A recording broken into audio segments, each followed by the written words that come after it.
Mean राशि वालों, आज यानी 21 जून दिन शुक्रवार को शाम 6:18 बजे के बाद एक बेहतर बदलाव होगा। वो है चंद्रमा का बदलाव, और ये बदलाव आपको बहुत खुशी से झूमने पर मजबूर करेगा, क्योंकि ये दशम भाव में बदलाव होगा। दशम भाव आपके लिए बहुत अच्छा भाव माना जाता है। दशम भाव में चंद्रमा का आना ये बहुत शुभ संकेत है, बहुत अच्छे परिणाम देने वाला साबित होता है। हम आपको यही बताने जा रहे हैं कि चंद्रमा की ये स्थिति से आपको किस तरह का फ़ायदा मिलने वाला है। तो ये फ़ायदा जो मिलेगा चंद्रमा के कारण 22, 23 और 24 जून तक मिलेगा। 24 जून से लगभग बीच में ही ख़त्म हो जाएगा, लेकिन 24 जून के बाद भी अच्छी स्थिति बनेगी, क्योंकि फिर चंद्रमा एकादश भाव में जाएगा। तो वो जो एकादश भाव में जाएगा उसका क्या परिणाम होगा वो हम आपको बाद में बताएंगे। लेकिन जो अभी स्थिति बनेगी वो आपको बहुत ही भाग्यशाली बनाएगा, क्योंकि ये समझ लें कि कुछ ऐसी घटनाएं जो आपके साथ हो सकती है वो आपको बेहतर परिणाम दे सकता है।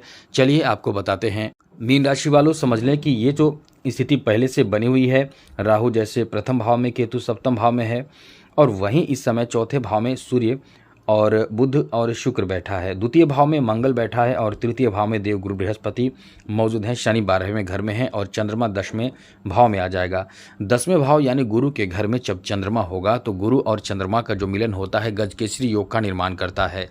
तो दोस्तों यहाँ तो आपके लिए बहुत अनुकूल और बहुत अच्छी स्थिति बन रही है। आपको बता दें कि अभी शनि की 7.5 चल रही है। आप बहुत परेशान चल रहे होंगे, बहुत ज़्यादा अस्थिर, और आपका माइंड, आपका दिमाग एकदम से परेशान होगा। और इसका कारण एक नहीं है, 3 ग्रह है। इसका कारण तीन ग्रह है जो आपको परेशान करके रखा है। वो है राहु, केतु और शनि। ये तीनों पापी ग्रह माने जाते हैं। ये तीनों का प्रभाव जब एक साथ पड़ने लगे तो इंसान तो परेशान होता ही है। और ये डिपेंड करता है कि आपके ऊपर, आपके पर्सनल कुंडली में शनि की, राहु केतु की प्रभाव क्या है। लेकिन हम आपको कुछ ऐसे उपाय भी बताते हैं जिससे सभी ग्रह के नेगेटिव प्रभाव से आप बच जाएंगे। तो चलिए इस वीडियो में वो आपको बता देंगे, लेकिन आपको बता दें ये 3 दिन आपको कैसा प्रभाव देने वाला है।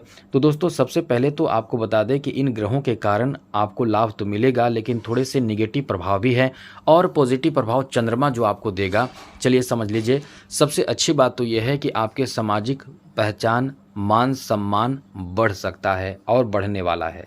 सामाजिक मान सम्मान कौन बढ़ाएगा? तो दोस्तों सामाजिक मान सम्मान बढ़ा देगा चंद्रमा और गुरु का जो, चंद्रमा जो गुरु के घर में रहेगा यानी धनु राशि में रहेगा।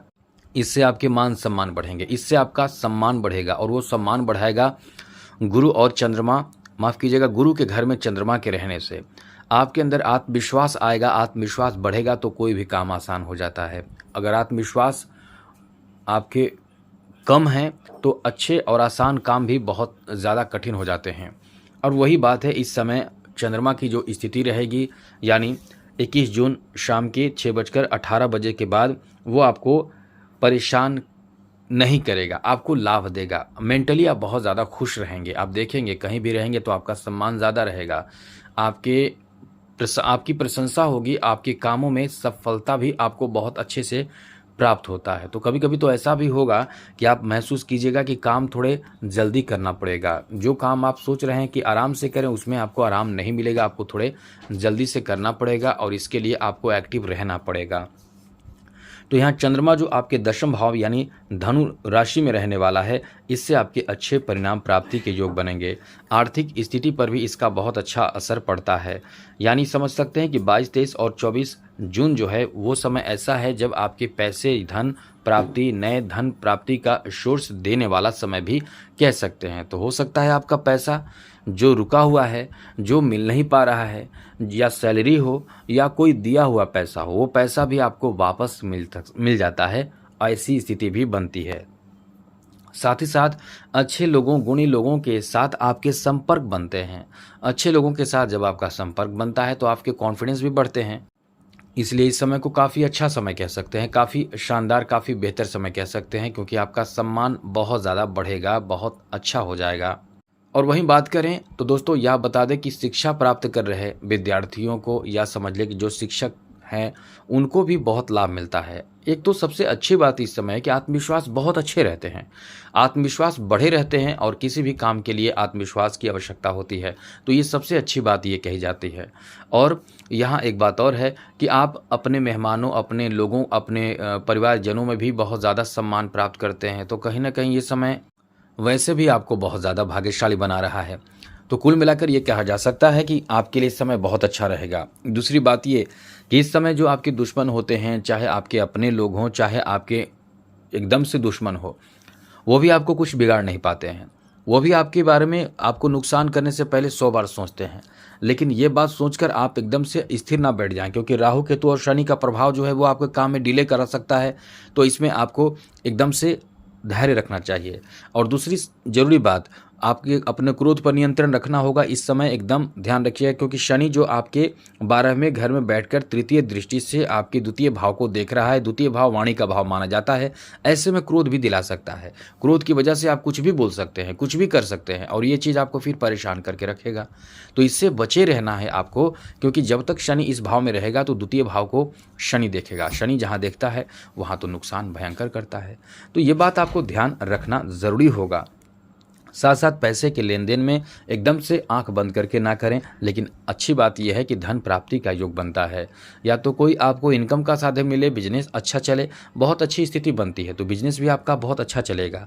एक बात आप ध्यान रखिएगा कि नए बिजनेस शुरू करने के लिए भी ये समय बहुत ही अच्छा माना जाएगा। आप नए बिजनेस शुरू करना चाहते हैं तो इस समय यानी इन 3 दिनों के बीच में नए बिजनेस, व्यापार, कारोबार आप शुरू कर सकते हैं। एक चीज़ और अच्छी बात यह है कि पूर्णिमा का दिन है।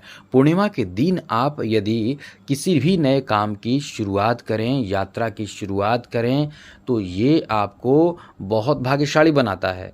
यानी आप पूर्णिमा के दिन शुभ काम बिना शुभ मुहूर्त देखे कर सकते हैं, क्योंकि ये समय अपने आप में काम को पूर्ण करने वाला माना जाता है। जैसे आप मान के चले कि रेंट पर रह रहे हैं और किराए दूसरी जगह जाना चाहते हैं, दूसरे रेंट पर जाना चाहते हैं, तो आपको यदि अच्छे समय में जाएँ तो बहुत अच्छा है। और कुंडली दिखाकर यानी शुभ मुहूर्त दिखाकर ये सब पूर्णिमा के दिन करने की ज़रूरत नहीं है, आप काम शुरू कर सकते हैं। इसलिए पूर्णिमा को दिन को अपने आप में बहुत ज़्यादा शुभ दिन, शुभ समय माना जाता है। तो आप तो ये समझ चुके होंगे कि ये समय कितना ज़्यादा महत्वपूर्ण है। तो कोई भी काम शुरू करना है तो पूर्णिमा बीच में आने वाला है, आप शुरू कर सकते हैं। और इस समय आपके कॉन्फिडेंस लेवल बहुत अच्छे रहेंगे। काम जो भी है उसको शुरू करें। उसको शुरू करने का मतलब एकदम से आप सोच लें, प्लानिंग कर लें कि आपको कौन से काम करना है, क्योंकि आपका बहुत अच्छा समय रहेगा। चंद्रमा का सपोर्ट आपको मिलेगा, आर्थिक स्थिति बहुत अच्छे होंगे, पैसे कहीं न कहीं से प्राप्त हो जाएंगे।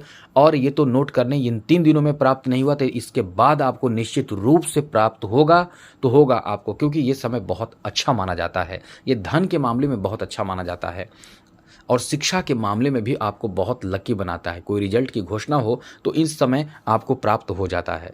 तो आप समझ चुके होंगे।